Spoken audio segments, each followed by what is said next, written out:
Comment réduire le stress? 5 conseils. Alors dans cette vidéo, je vais partager 2 conseils différents. Une première catégorie de conseils qui est basée sur des conseils que tu peux appliquer sur le moment où tu ressens le stress. Et une autre partie de conseils qu'on va voir après, qui ont pour but de travailler en amont, c'est-à-dire d'éviter une situation de stress par la suite, d'y être confronté et de ne plus savoir quoi faire.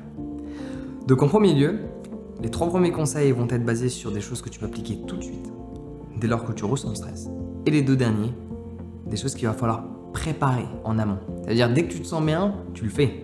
Tu le fais pas uniquement quand tu te sens pas bien. Tu te sens pas bien, tu le fais, tu te sens bien, tu le fais, comme ça tu prépares le tout. Okay? Le mieux c'est d'être préparé, plutôt que d'être confronté à quelque chose auquel on n'a pas été préparé. Ouais. Donc premier conseil que je peux te partager pour réduire le stress dès lors que tu y es confronté, c'est de relativiser.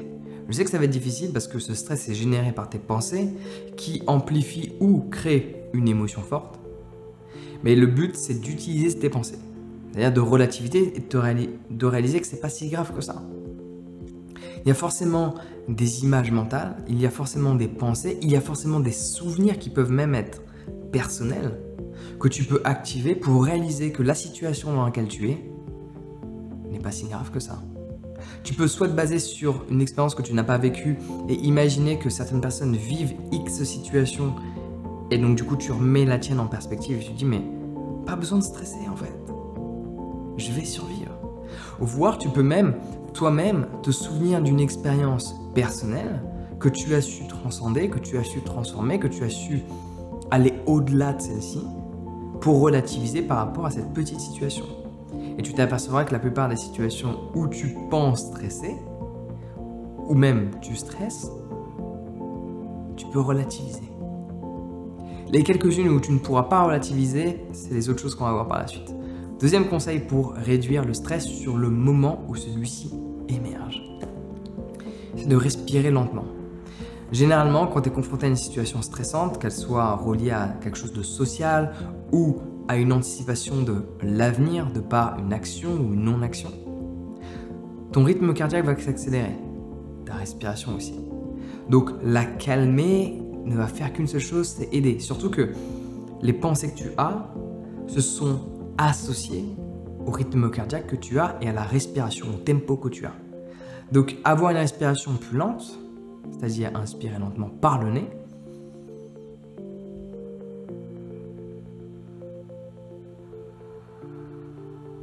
et expirer très lentement. Et pas le faire juste 10 secondes, le faire quelques minutes. Tu peux le faire debout, tu peux le faire assis. Ça va te permettre automatiquement de changer ton rythme cardiaque qui est lui-même associé à ces pensées qui génèrent du stress.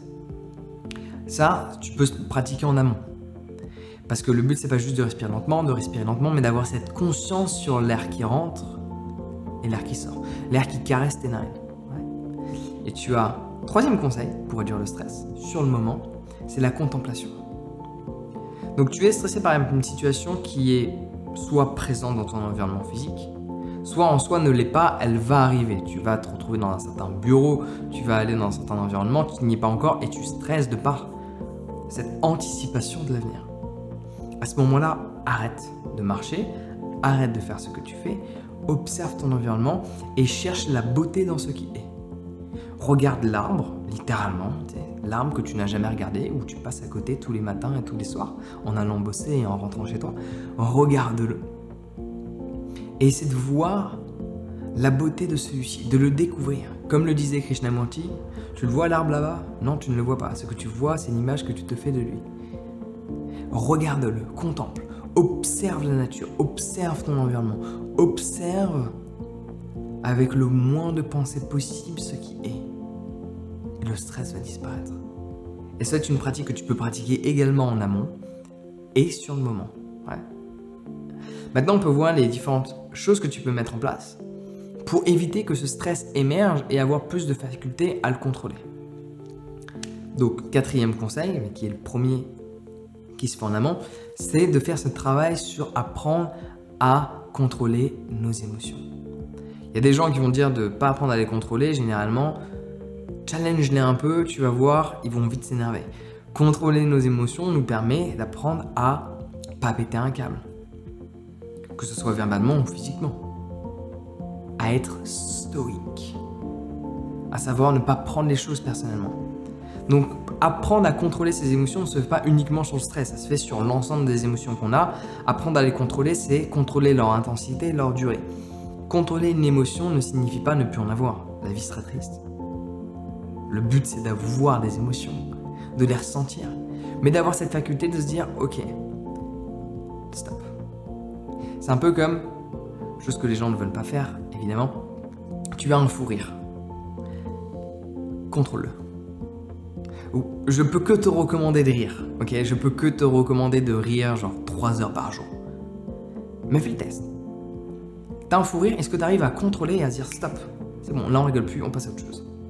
Si tu n'as pas cette faculté pour le faire quand tout va bien, tu ne l'auras pas quand tout va mal.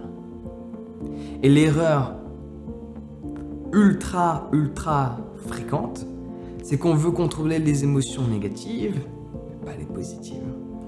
Sauf que les deux font partie du même jeu, de la même pièce. Il y a pile et il y a face. Si tu n'arrives pas à contrôler le positif, tu ne contrôleras pas le négatif. Et devine quoi? C'est plus facile de contrôler une émotion positive que de contrôler une émotion négative. Quand tu n'as pas réussi à contrôler tes émotions. Donc fais en sorte d'arriver à contrôler et de mettre un terme à l'émotion. De dire ok là c'est bon, je passe à autre chose. Et de faire la même chose dans le négatif. Parce que là où c'est plus intéressant, il faut se l'avouer, c'est dans les émotions négatives. Mais il faut avoir la capacité de le faire dans les deux. De réduire l'intensité d'une émotion et sa durée. Ouais. Et le 5e conseil que je peux te recommander, qui va faire ce travail en amont, c'est de méditer. Parce que quand tu médites, tu vas arriver à ce contrôle des émotions de par la libération des pensées. De par la libération de toutes ces images mentales qui, dans 99,9% des cas, vont créer l'émotion que tu ressens.